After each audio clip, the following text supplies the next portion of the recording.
Hamas के साथ युद्ध के बीच इजराइल के प्रधानमंत्री बेंजामिन नेतन्याहू की अपने ही देश में मुश्किलें बढ़ गई हैं। उनके खिलाफ भ्रष्टाचार और विश्वास के उल्लंघन का पुराना मामला कोर्ट में फिर शुरू होने जा रहा है।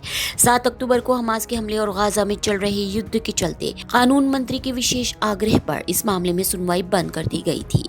सोमवार को ही यरूशलेम की अदालत ने बेंजामिन नेतन्याहू के खिलाफ दोबारा सुनवाई शुरू कर दी है। रिपोर्ट्स के मुताबिक बेंजामिन नेतन्याहू पर भ्रष्टाचार, रिश्वतखोरी और ब्रीच ऑफ ट्रस्ट का आरोप है। साल 2019 में ही उनके खिलाफ 3 मामले दर्ज करवाए गए थे। केस 1000 के तहत प्रधानमंत्री और उनकी पत्नी सारा पर राजनीतिक समर्थन के बदले हॉलीवुड प्रोड्यूसर ऑर्नर मिलचैन और ऑस्ट्रेलिया के कारोबारी जेम्स बैकर से गिफ्ट लेने का आरोप है। कहा गया है कि उन्होंने गिफ्ट में शैंपेन और सिगार लिए थे।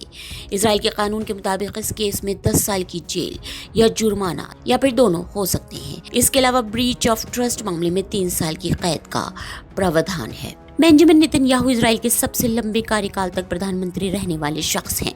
उन्होंने अपने ऊपर लगे आरोपों को खारिज किया है। उनका कहना है कि राजनीतिक बदले की भावना से इस तरह के आरोप लगाए जा रहे हैं। इसका मकसद केवल उनको कुर्सी से हटाना है।